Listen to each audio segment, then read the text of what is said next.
السلام علیکم ورحمۃ اللہ وبرکاتہ۔ شروع کرتی ہوں اللہ کے نام سے جو بڑا مہربان اور نہایت رحم کرنے والا ہے۔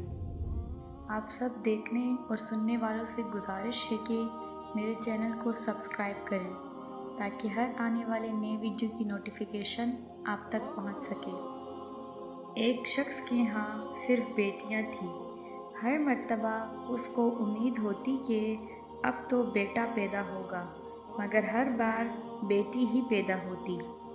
اس طرح اس کے ہاں یک بعد دیگر 6 بیٹیاں ہو گئیں۔ اس کی بیوی کے ہاں پھر اولاد متوقع تھی۔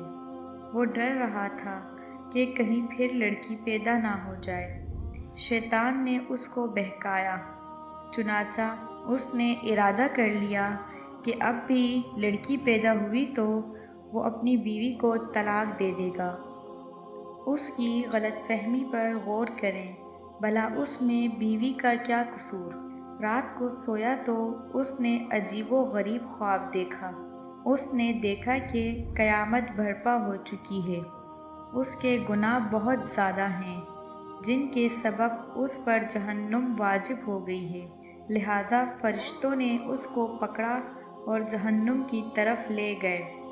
پہلے دروازے پر گئے تو دیکھا کہ اس کی ایک بیٹی وہاں کھڑی تھی جس نے اسے جہنم میں جانے سے روک دیا۔ فرشتے اسے لے کر دوسرے دروازے پر چلے گئے۔ وہاں اس کی دوسری بیٹی کھڑی تھی جو اس کے لیے آڑ بن گئی۔ اب وہ تیسرے دروازے پر اسے لے کے گئے۔ وہاں تیسری لڑکی کھڑی تھی جو رکاوٹ بن گئی۔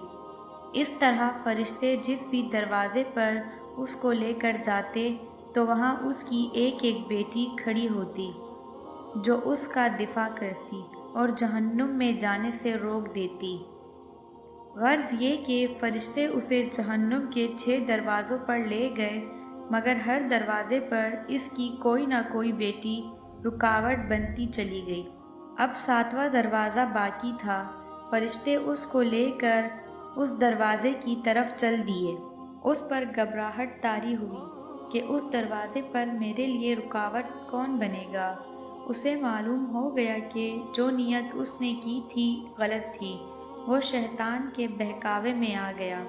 انتہائی پریشانی اور خوف و دہشت کے عالم میں اس کی آنکھ کھل چکی تھی اور اس نے رب العزت کے حضور اپنے ہاتھوں کو بلند کیا اور دعا کی، اے اللہ مجھے 7ویں بیٹی عطا فرما۔ اس لیے جن لوگوں کا قضا و قدر پر ایمان ہے انہیں لڑکیوں کی پیدائش پر رنجیدہ ہونے کے بجائے خوش ہونا چاہیے۔ ایمان کی کمزوری کے سبب جن بدعقیدہ لوگوں کا یہ تصور بن چکا ہے کہ لڑکیوں کی پیدائش کا سبب ان کی بیویاں ہیں، یہ سراسر غلط ہے۔ اس میں ان کی بیویوں کا یا خود ان کا کوئی عمل دخل نہیں ہے، بلکہ میاں بیوی تو صرف ایک ذریعہ ہیں۔ پیدا کرنے والی ہستی تو صرف اللہ تعالیٰ کی ہے۔ وہی جس کو چاہتا ہے لڑکا دیتا ہے، جس کو چاہتا ہے لڑکی دیتا ہے، جس کو چاہتا ہے لڑکے اور لڑکیاں ملا کر دیتا ہے اور جس کو چاہتا ہے بانجھ بنا دیتا ہے۔ ایسی صورت میں ہر مسلمان پر واجب ہے اللہ تعالیٰ کی قضا و قدر پر راضی ہو۔ اللہ تعالیٰ نے قرآن مجید میں ارشاد فرمایا، آسمانوں کی اور زمین کی سلطنت اللہ تعالیٰ ہی کے لیے ہے، وہ جو چاہتا ہے پیدا کرتا ہے، جس کو چاہتا ہے بیٹیاں دیتا ہے اور جس کو چاہتا ہے بیٹے دیتا ہے، یا پھر لڑکے اور لڑکیاں ملا کر دیتا ہے اور جسے چاہتا ہے بانجھ کر دیتا ہے۔ وہ بڑے علم والا اور کامل قدرت والا ہے۔ آپ سب سے گزارش ہے کہ اس چینل کو سبسکرائب کریں اور ویڈیو کو زیادہ سے زیادہ شیئر کریں۔ جزاک اللہ۔